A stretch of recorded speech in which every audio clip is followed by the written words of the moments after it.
great Bobby Belt? Bobby Belt is an idiot. Don't make me take off my belt. Don't make me take off my belt. We're not. Over to you, Bobby. He just got the snap off, flushed out by Odigizua, and he's going to almost hit by Clark. Throws it away. It's intercepted. He threw up a duck. Here comes Bland down the sideline. It's a pick six. It's a pick six. The first touch of a ball by a Cowboys quarterback this year. Are the Cowboys in command, or is it just the Commanders? Let's talk about it here in Below the Belt, which is sponsored by D&M Leasing and Window Nation. Before we get into that, Chop, anything that would have been better? No, because command or commander, commando, dope. Commando. Command dope, like Homer Simpson. But what's commando? For what? Are you in command or is it commando? Commando can be good. Oh, no. Commando, I was trying to figure out where he was putting commando. Commando or commando. That's it. I don't like it. You know what? I think it's better, RJ. I don't like it. I like it. You guys can refer to it as commando. It'll be like Twitter. I'll call it Twitter. You guys can call it X. You can call it commander, commando. I will call it in commander, whatever I called it. I don't even remember. I've already lost at this point. All right. Basically, just did they do good, or are we just blaming the Commanders? All right. So first one here. Co-man or con man? You like that better? I think it's a stretch. That's It's a stretch. All right, let's just get into this. What are you buying? Buy or sell, basically. That's what we're doing here. Back to basics. All right, very first one. Matt Eberflus has figured it out. And this is something we talked about on Friday. The idea of if they handled Washington's offense or they didn't get run out of the building like everybody expected, would there be a buy-in on Matt Eberflus from the fan base? So the question is, Matt Eberflus has figured it out. Are you buying or selling that? I'm going to sell. I need one more week. Because I do think that there is and I think the phrase you've used is time on task. I do think that plays. I do think that's a real part of changing defenses. And when you change your defense up 3 years or 3 times, you're at a third defense in 3 years. You didn't change it all 3 times. One time it got changed for you. But I do think that's a real thing. So, they were missing 3 wide receivers and lost their quarterback. Mm-hmm. Now, do I think they still win the game with Jaden in? Yeah, I think the Cowboys still probably win. They were missing their top 3 receivers. I'd actually have more confidence if Eberflus played man with the 3 receivers in versus me thinking they only played 47% man because the receivers were out. Was he forced into the adjustment? Now, Shoddy would come on here and say, the analytics said, were the Commanders the worst team against man that the Cowboys have faced this year defensively? Because that's the way Shoddy's making it seem, that it was obvious you play man against them. And what does Denver present in terms of whether you should play zone or man? But no, I'm not buying it. I need to go back and look. I'm pretty sure, I want to say Bryce had played better against man. Bryce Young, I think, had been pretty efficient against man coverage this year. You know what I'm saying, though? Yeah. No, I was was that an Eberflus adjustment, or was a no-brainer forced into it? I think it's probably some of all of it. I think Eberflus probably would have played more man coverage, but it feels like, from the way everybody's talking, Schottenheimer, Jerry, everything, it seems like there was a loving nudge in a certain direction of hey, it's like when my wife suggests something to me, and I know this is not much of a suggestion, but she may even say it in hey, did you think about this? And then it's that's the first warning. And then if I don't do it the right way, then it's the first warning. You need to get your ass together. I like it. And so this was the shoddy warning of hey, what about some man coverage? That'd be a good idea, right? And Flu's going, I should probably call some man coverage. That sounds like a nice threat right there. Yeah. So that's what I would imagine happened. But I think that I'm not. I'm selling on the idea that Matt Eberflus right now has figured it out. I'll give him. And by the way, even the phrasing of that question, I'll be Wolchuk here a little bit. In what way? In defending, not defending Eberflus, I'm sharing blame. It's not Matt Eberflus who's 90% of the problem. Their personnel isn't good defensively. Yeah. They're not. So it's not All the pieces are there. Why aren't you making it work? This team has so much talent. You're underachieving. That's not the case. Now, to be fair, I may be buying him saving his job for the rest of the season because we talked about over the next 3 weeks when you had Washington, Denver, and Arizona, this was going to be a stretch where if you didn't have things looking better, you needed to make a change at the bye week. So, I got to be honest. I sat up here and talked about Washington scoring 40 points. They didn't do it. So he deserves credit for what he did yesterday. You didn't know the receiver was going to be out either. You thought by Friday, I thought they were going to be out because Thursday they were missing from. Yeah, because Thursday they were missing from the major practice. So when we talked about it, I said, I don't care if they're in there or not. Washington can run the ball for 250 yards on them, and they didn't. Mm-hmm. And so I'll give them credit for what they did this week, but I don't know that that's going to have lasting effect. You're going to have to get that cliff stamp removed. Yeah, exactly. All right, next one here. Let's talk about the reverse side of it. Buy or sell. The running game has bounced back. Buy. Chop. It's a solid running game. I would say buy. I think Carolina. Maybe Jerry was a matchup problem. Was Jerry right when he said that to us last week? Carolina feels like they knew it going in. Carolina even last week to me felt like an outlier. Like I didn't feel like I saw anything there where it's like, ooh, you exposed them. Like they don't know what they're doing. I felt like Javonte had a bad game.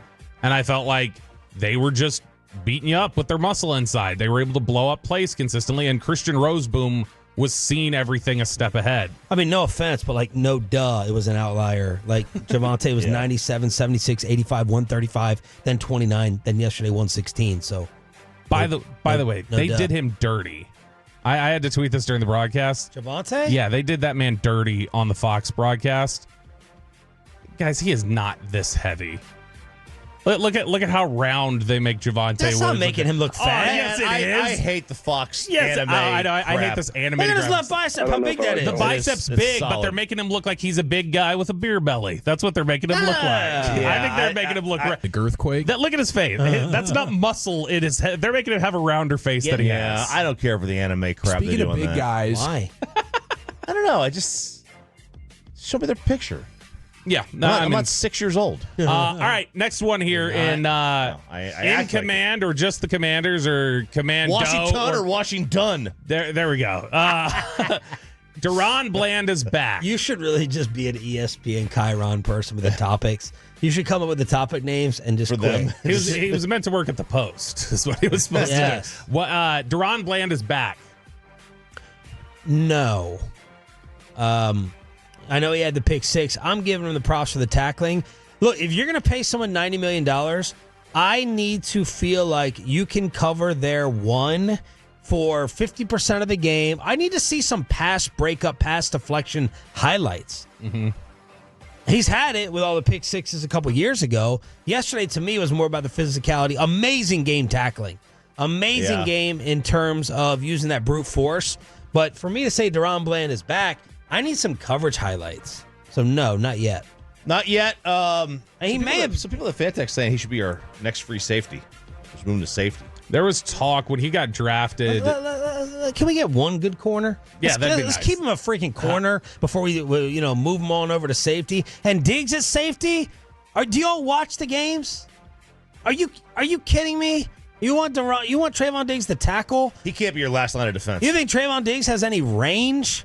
No. Diggs it's ball skills, and I think people just think ball skills and they go, oh, it's safety. Ball! He doesn't have range, though. Yeah. That's the problem. He can go get the football, but it's always driving on the football. It's, I see something and I'm going. I think I liked what I saw from Deron Bland yesterday in coverage. I mean, we'll go back and watch tape, but watching live, I liked what I saw from him in coverage. I liked the physicality. I liked the aggressiveness that he showed, and he's one of those guys on defense who it's like he never plays scared. He will always look for contact. He's willing to, if anything, he's shown a little bit of hesitancy sometimes in the run game. Like he's not sure of what he's seeing right away, so he doesn't want to misread. He plays a little safe at times, but that was a guy yesterday who played with like controlled aggression. He was under control, but he was playing really aggressive. That play in space against Jaden Daniels on the 2-point conversion that's not an easy play to make at all, and a lot of guys find themselves jittery in that moment. So I'll give him credit with that. All right, here's another one. Kenneth Murray has figured it out. I mean, he did see things faster yesterday. So his big issue has always been he doesn't see it fast enough. And so when he doesn't see it fast enough, he's late getting there pretty consistently. Yesterday, he was where he was supposed to be, that I could notice more often than not. I mean, I'm giving a star up. I feel like I do have to go off of all the other games, so I'll say not buying it.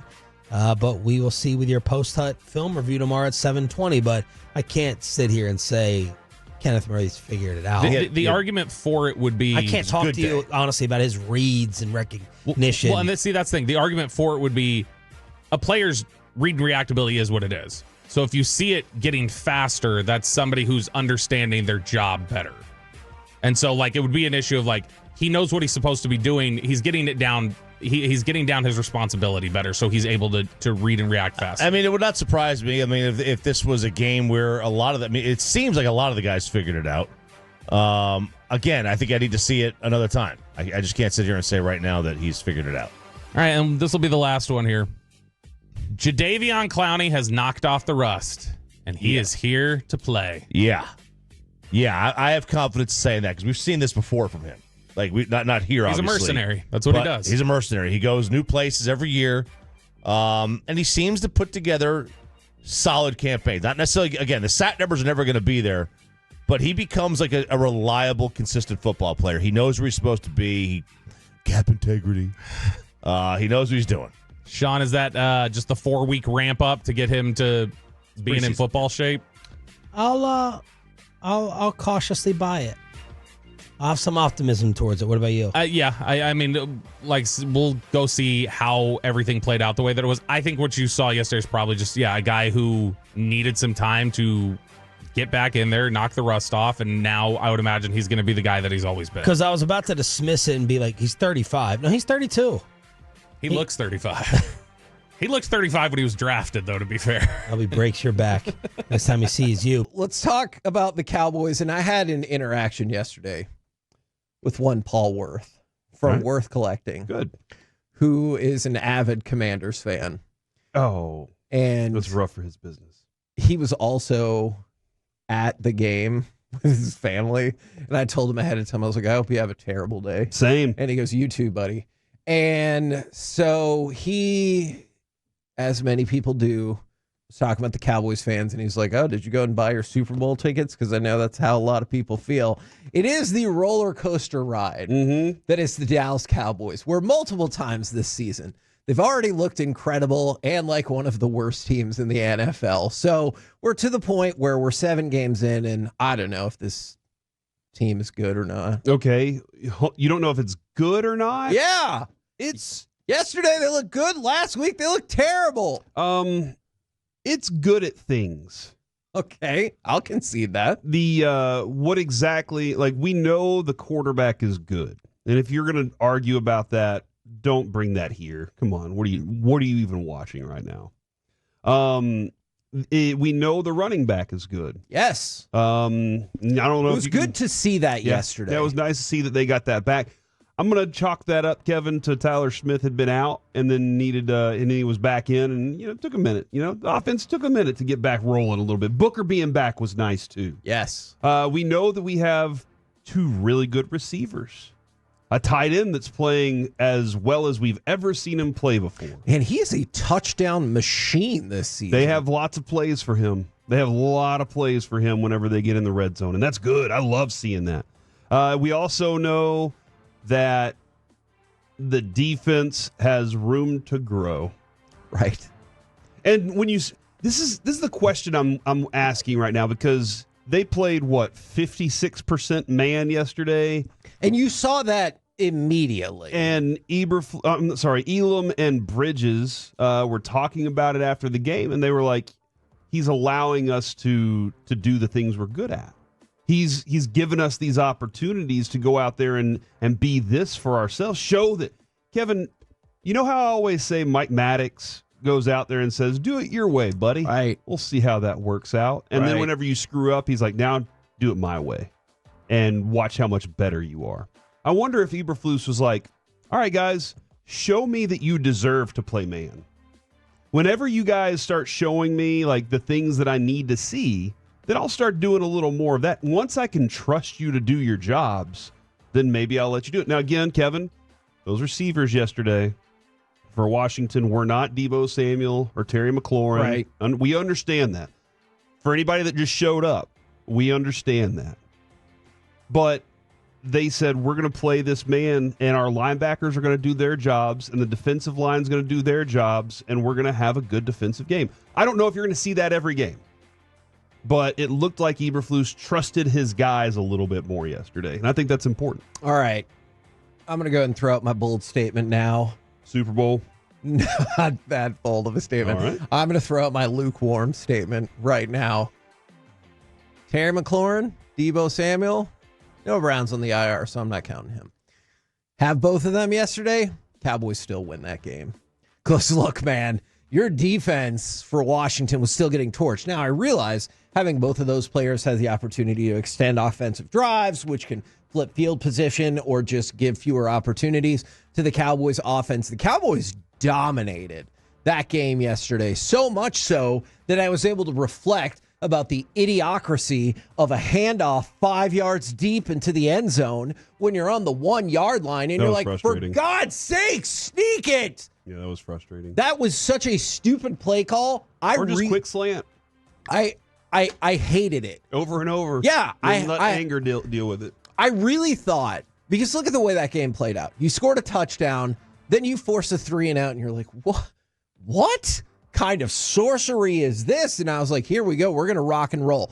I really thought that when you gave up the safety and then that led to an ensuing touchdown, I was like, we're going to lose because of that stupid play and it's all going to spiral out of control. But guess what? It didn't take that long because you scored, then forced another 3-and-out, then scored a touchdown, then forced another punt, and you were just ready to roll after that. At no point did I really think after that, after the Cowboys scored, that they were in trouble. They controlled this game, dare I say. They dominated this game. So you know what? Give them 2 of those wide receivers. Give them all 3 of those wide receivers. I don't think it would have made a difference. I realize that Jaden Daniels also left the game, but at a point where he had been fairly contained, and I don't think that injury would have made a difference in the outcome of the game either. Okay. Kevin, this defense did enough. So that's what I know right now, is that this defense can do enough. This is like whenever your kid comes home and has an A, and you're like, you just showed me you could do it. Yeah. What the F was the problem before? Right. This is the day that you have power and leverage over your kid because they've shown you they are capable of doing it. And so now you and the rest of themselves have to hold it accountable. And I think you may have seen a little bit of the leadership on defense step up. Sounds like Kenneth Murray. I don't know if you saw that. He was like, look, I watched extra sessions with the guys. And I think when you're doing something like that, you're trying to say, hey, what are you seeing whenever you're out there? Because this is what I'm seeing without the teacher around.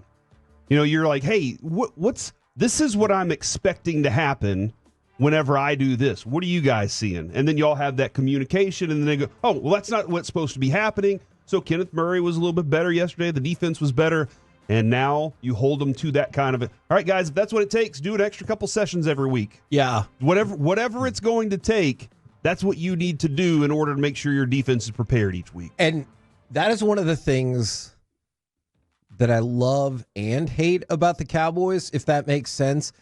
It feels like they're the best at showing you enough to get you excited all over again, knowing that inevitably, to a certain extent, they're going to pull the rug right back underneath you. Because, that was one of the things. That's sports, too, though. It does seem like it's this Cowboys That team. does happen in sports. Look, I feel like A&M is doing the most epic troll job on their fan base right now when they're like, you just wait, brother. But it feels like the Cowboys excel at it. We asked Jerry on Friday, do you just need to get middle of the pack defensively? And more or less, they probably looked middle of the pack defensively, and they kicked the Commanders' ass. But you've already seen, at least 2, probably 3, where you're like, I can see how they're right there at the bottom of all defensive categories with Baltimore. And that's where I go back and forth, because Washington is not an amazing team or anything like that, but it seems like maybe outside of the Bucs, this is not the most amazing year for the NFC. So you dominate Washington. You're now up to second in the division somehow. And I'm still like, I don't know. I could see you getting worked by Denver. Then again, I guess I could see them being ahead by 17 points going into the fourth quarter against Denver. And then they end up losing the game. So I don't know. I watch every second, probably multiple times of every Cowboys game this year, and I'm like, the offense is good, and your follow-up questions will probably confuse me. What follow-up questions? Yeah, so are they good? Not yet. Yeah, and Alec, are you saying no, or are you like, I don't know? They're not yet. I'm searching for an answer in thin air, and I can't find it. Yeah, They're not good yet. Okay. Their offense is good. The team is not good yet. Okay. Because good is consistency. And this team has not showed consistency overall. Yeah. I mean, win a few games in a row. That's consistent. Have a couple of games where your defense has multiple sacks and touches the ball more than once. Is this stat real? That this was, because I think Brad Sham said that was the first touch of the football by a defensive back all season long. I do believe there were only 2 other ones before that. Is this that's a real thing? So yeah, that's where there are some things they still have to grow and build on. This was an anomaly for one game. Yeah. Based on what we've seen so far, they can beat bad teams. Kevin, the Bears are a good team. They're 4-3. Man, yeah. The Panthers are 4-3.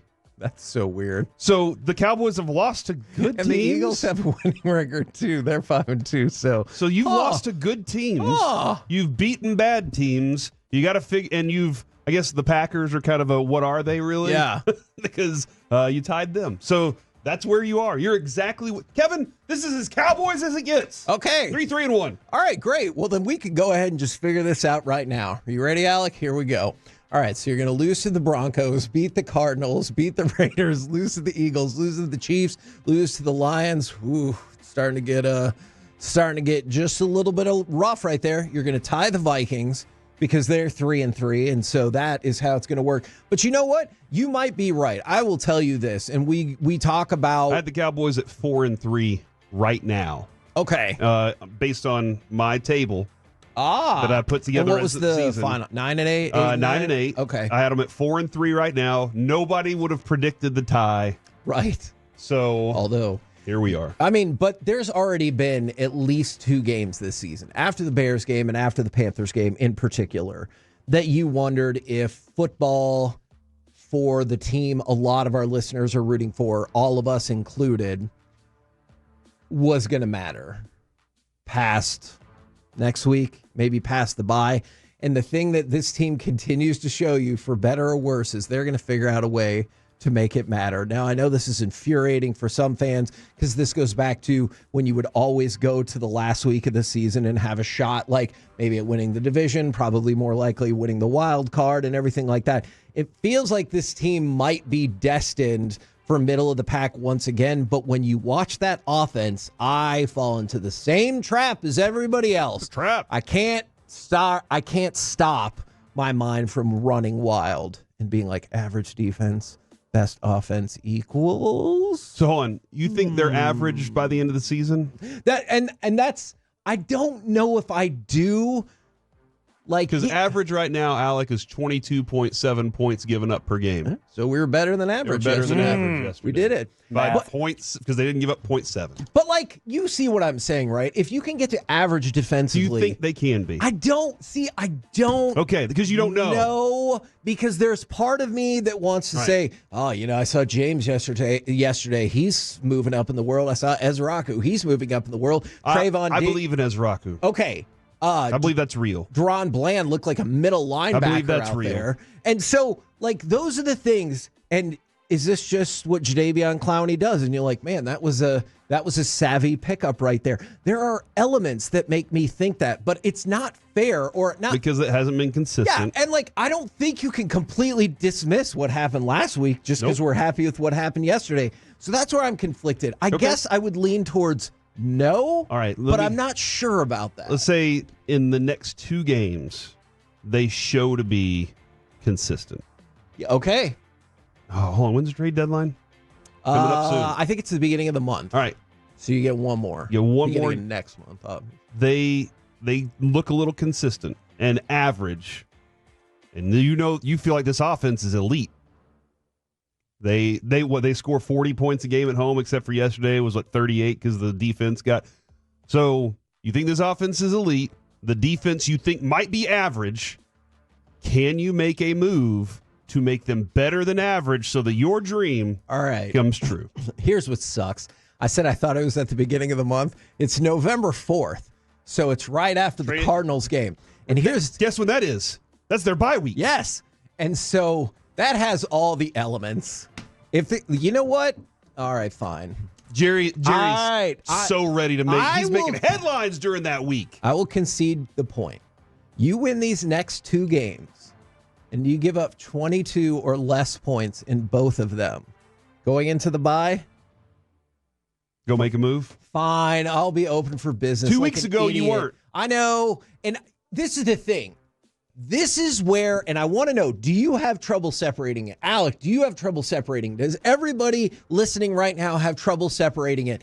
That is such a stupid move based on Cowboys history, because what's going to happen? It's going to propel them all the way to getting their ass kicked in the wild card round. But that's based on Cowboys history, and you hear it all the time. I am beholden by Cowboys history. But that's not to say Kenny Clark is. That's not to say, hell, even Dak isn't. You heard Tom Brady yesterday. Every NFL season is wildly different. So who the hell knows? Maybe this is the year. I know that's a stupid thing to say. And so here I am. I'm stupid. From the 3-2-1. So what you're saying is these next games are pivotal. So you're telling me. Oh, my God.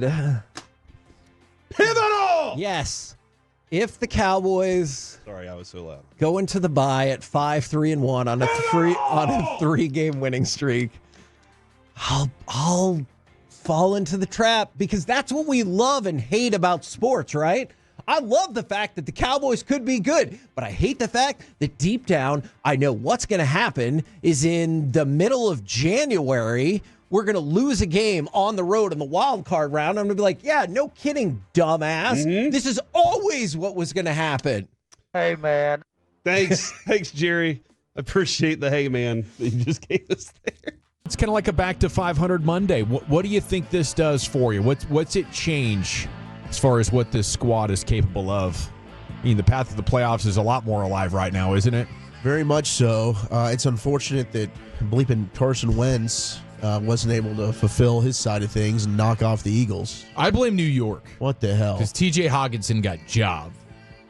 TJ did? Yeah, I think you're right. And he was very vocal about it afterwards. He's like, hey, every ref on the field's telling me I caught the touchdown. Yeah. And then New York says, not so fast. We want the Eagles to win this game. Yeah, Sorry, it's a bummer. Teach. It's a bummer. I mean, Wentz had a couple of interceptions there. Minnesota should have won that game, and then you'd be really in a good spot to still win the division. But, yeah, you got to feel great about the way this offense is playing right now. If they're able to run the football, and I do think there could be something about who you're playing against, but the offensive line, I mean, they got something working with Steele and Spanford, pulling and getting outside on some of these tosses. I mean, these two guys are moving people. That was a beauty to watch. I thought Booker had some highs and lows when you go back and watch the tape, but Tyler Smith, the big Javonte Williams run, he had a beautiful block to spring it. I thought Guyton played his best game in pass protection personally. So, like, the offensive line, you get BB back, this thing's gelling, and hopefully by the end of the season, that's a strength for you. And then defensively, obviously, it was great to see Flus make some adjustments. I do think it helps when you're going up against a team without their top two receivers. So I understand listening to you guys, and thank you so much. You did a great job on the postgame show. The call-ins that were like, yeah, I got to see it again. I get that. I think you're absolutely right. That's totally fair criticism. Mm-hmm. But at least you saw something in terms of everything Brian said in crosstalk, defensively with the run fits, taking on blocks, getting off blocks. I thought Kenneth Murray, Maris Leofau, Shamar James, you could see that they were playing faster, not thinking as much. Maybe that had something to do with playing more man and not being in zone. The one thing, and I'd love to get this maybe at Krusty's Corner, Brian, the one real thing that I thought was a communication issue, I don't know if it was Kenneth Murray or Shamar James, somebody didn't pass off coverage to Zach Ertz on that touchdown. And Kenneth Murray immediately puts his hands on his helmet and it's like, oh, crap, maybe that was him. Maybe he should have kept running with Ertz. Yeah, maybe hard to Shamar say. James didn't realize I need to slide over and Kenneth Murray's going to stay here. But either way, I thought it was fantastic yesterday, and it does give you excitement moving forward. But some of the things can get corrected. Because sometimes you go across all the way with that guy, and sometimes you hand him off. It's hard to say exactly what happened there, but those are some good points. I had the same general feeling throughout the game, like when Eberflus is fist pumping and celebrating, getting big stops, and now we've seen like 3 or 4 punts in the first half. I'm just thinking, how would I think about this if I'm Washington? Like, are you celebrating? I get it, but you still gave up 22 points, and they were without McLaurin and Samuel. So I need to see this happen, for multiple weeks, not just again. Because Denver's not going to really test you in the passing game that much either. But I mean, it was a good step in the right direction. I'll say that. I'm excited about the win because to be 500 here now, there's a clear path over the next couple of weeks to at least remain at 500 at the trade deadline and for all your options to be on the table. Yeah, I think the thing that was really for me, a couple things watching the tape, the running game you mentioned getting back going. They did a much better job of. With the blocks, the point of attack blocks, where they had so much penetration last week in the game. This time they were able to get it. They're a team when they run the football, they want to play on the move. They don't, the adjustments I would think would be, let's just power gap this thing and just push on everybody and try and make it. No, they really want to block down. They want to get pullers out. They want to get guys in space. And they were able to do that. When you don't have penetrators, that's the one way to run the football for Dallas is they just mash on the guys and then get everybody in space and let them get the blocks. It's unfortunate the balls that they got to the outside. It was clear holding on the two receivers on that case. But I was pleased by that. I'll say this though too, and we talked about this on Wednesday when we kind of broke down the Commanders' offense. Even with McLaurin and then Deebo Samuel, this guy was a 50% passer against man coverage. And you're sitting there thinking, well, why do you play so much man coverage? Do you play man coverage because their receivers are compromised? Yeah, could be part of it. Mm-hmm. But Shoddy told you after the game that it dictated that to them, that they knew that they had to play man coverage against this guy because he's a 50% passer. And when you play zone against him, he's almost a 70% passer. So it's, if you believe in metrics and studying tape and all those things, that told him it wasn't like, wow, we need to all of a sudden figure out how to play man coverage here. No, it's like, hey, this guy tells you that he's not a good as passer when he plays against man coverage. So, good for them and good for them for executing and good for them for getting some pressure and good for them figuring out how to, bring James as a blitzer. This is something we saw at Florida. So there was a lot of positives that, defensively, and they got back to being who they are, running the football and being able to pull, and I think that helps their offense a bunch. Yeah, they didn't let jobbers have the career days against them. Salute to them for that. That's more than I thought they were capable of, Chief. How'd you take it in? Yeah, I mean, listen, going into the game, I was still anticipating. We all knew that they were down their 3 starting receivers, and we still thought that they were going to score over 30 points. Yeah. But the run defense, I thought, like the way they were able to contain Krosky Merritt at 2.5 yards was a huge thing there per carry. But yeah, overall the defense played a heck of a lot better. I think there's a lot of credit to be had. But yeah, it's just a nice little step in the right direction. But you still have some big time question marks. But it's nice to see that Luke McCaffrey's not going to score a 50-yard bomb on you or just some like ridiculous breakdown. And maybe when you're playing like close to 50% man coverage, there's just less communication involved. Like, hey, I'm covering this guy. Yeah. It's pretty black and white. And I mean, they didn't miss Diggs yesterday. And I guess it is just 20 points. I think that looks a little bit better, because of the safety. 214 says, I've seen this movie, same old boys. Yeah, and I'm going to agree with you on that. We'll see what happens at the trade deadline to really change it. There's been some exciting trade deadline news and buzz and speculation, and maybe the Cowboys will go out there and make a couple of moves to shore up their defense even more. And, at that point, I'm willing to reconsider. But right now, I feel like this team definitely not a contender, but maybe a playoff team. Yeah, I think that's a fair way to put it, especially with the division and just the conference, the whole league really being as wide open as it is. Now, you're going to have some really tough teams coming up here. And so this was one of those wins, like you hate that you dropped that Carolina game. Very much. For sure. But this was a huge game to kind of keep you in the hunt and keep you feeling like, hey, maybe there is a chance here. And Des Bryant popped on randomly, which was beautiful in the post-game show yesterday. He was like, man, we got to make at least one trade. But he was like, man, let's get a couple, 2 or 3 guys here on this defense. And I'm sure something will happen here, and it's totally worth it. Your offense is so good, and everything is so wide open that you absolutely should be trying to do something here. I mean, when Jerry Jones stood up and gave them a standing ovation at halftime as they're jogging off the field with 27 points, I'm like, hot damn, this thing is smoking. Well, it's huge. And to score right before half there, because I got nervous because your defense got 4 straight stops, and you weren't scoring touchdowns with those stops. And there goes Washington. They score. And you get the ball back with 45 seconds, and I'm hopeful, okay, this should be plenty of time to at least get an Aubrey field goal. But we talk all the time about winning the middle 8, and that felt like, okay, Washington's got a golden opportunity now to go into half score, come out of half score, and now all of a sudden a game you felt like you had total control of. This thing is tight. But they are able to score going into half, and that was huge. And I think that had to be a total momentum killer for Washington, because now you're back down 2 scores, and you're thinking, damn it, we had our chance. Then you lose your quarterback in the third quarter.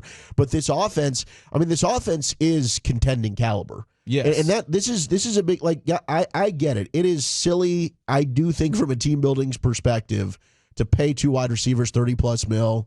But that was just another reason I'm like, just pay George Pickens. And I think you should do it in like a shorter-term deal. Let's try and marry this with Dak and CD, and let's just go for it with this badass offensive talent, and we're going to then everything else, draft picks and whatnot, let's try and go ahead and get this defense. But right now, like, you got a stud. You got 2 studs at receiver. One goes down, your offense is okay. You can still keep going. They complement each other great. The relationship seems great. The stuff that Pickens is able to do by drawing PIs, like, I get from the team building philosophy, I'm with you 100%. It's silly, but there's something special about Dak, CD, Pickett. Like, this thing is working, and you've got a Super Bowl caliber offense. Can you just do something to fix the defensive side of the football? Yeah, not only is the deep ball working, but the short stuff is working for Pickens too. Like, it is additive. That's at least one game in. That was my biggest concern. Like, can you take what CD did early and Pickens did in the last 3 and combine those to build a passing game that's like Higgins and Chase? And for one afternoon, dang it, they did it. And we'll see what happens to the rest of them. Yeah, I think, to me, there's previous regimes, and I'm not just including the Mike McCarthy one, but others prior to that, before half, wouldn't have been as aggressive. You get the ball on your own 28 and you give up a 7-yard sack, and you're thinking, let's just run this thing out. Let's go. And he calls a timeout and gets things selling. What did you do the next play? He launches it to Pickens down the sidelines. And then you get a big run. And so what looked like doom and gloom, and just let the thing run out, and we'll try and, get him in the second half.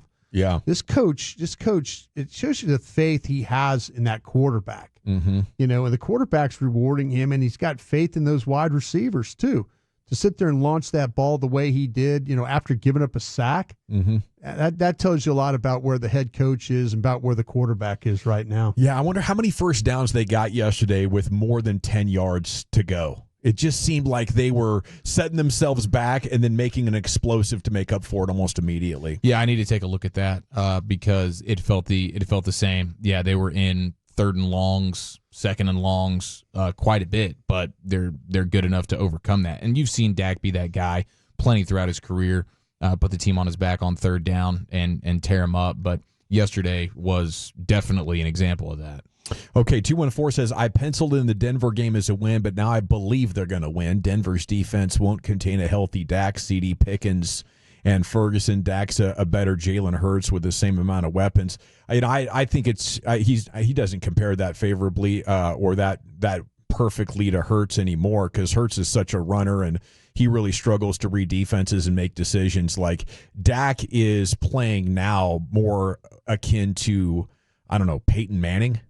Like, pick your favorite pocket quarterback who diagnoses things pre-snap and makes all the right reads afterward and then just throws bullets down the field. I don't know exactly who that is, but Dak's playing like the MVP to me. I don't think, well, there's Mahomes, right? Mahomes is the only quarterback right now that I'm like, okay, rest of the season you can only take one out there.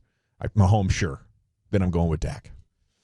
Okay, at 877-881-1053, if you want to keep the feedback coming in, that would be great. Krusty's Corner is going to be probably 3:20 today because the Schottenheimer presser is scheduled for 3:45, so I wanted to give you the heads up on that. He's got a batch of film takeaways for you. What happened with Kenny Clark, man? That was freaking amazing. You know, he was down, and I thought he was clutching maybe a knee, but I guess he was like holding his elbow. He must have got that thing really hammered to have that sort of a reaction. It looked like potentially season ending. Yeah, Wilson had the same problem too. Wilson came back in the game with a knee brace. I think his elbow popped out of place. Oof. And it came back, and they popped it back in. He put an elbow brace on. Yeah. The Tyron Smith elbow brace is what he was wearing there in the second half. That's Clark that got his elbow popped out? No, that was Wilson. Yeah. Cordano had like the almost game of his life yesterday, too. He's like almost there for a sack, almost there for a tackle for loss, almost there for an interception. So, Daniel's MRI today, have we seen anything yet? MRI? No, I haven't heard anything just yet on his MRI. I did see Dorrance Armstrong, our former Cowboy. He got that knee injury, and he's going to be out indefinitely, according to Josina Anderson. Oh, so that's that a big sucks. loss for Washington. Yeah, I mean, they're having a real tough time. It looked like at least a month for Daniels, just the way that he was reacting and coming off the field there. We shall see. Hopefully it's not worse. Hopefully it's not one of those avulsion fractures like Dak had last year. But the Commanders are done, aren't they? I think we're going to have a repeat division winner if the Cowboys can't stop Philly. I'm hopeful that the Cowboys can find a way to do this, man. I really, really am. That the Eagles winning some games they shouldn't have won could be, and then you lose to Carolina. Like, that's the recipe of how they end up being able to do it. But yeah, Washington just seems so hurt. Like, it's just they have not been able to overcome the injury bug this year. I don't know that that's going to be something that they're able to get over the hump of.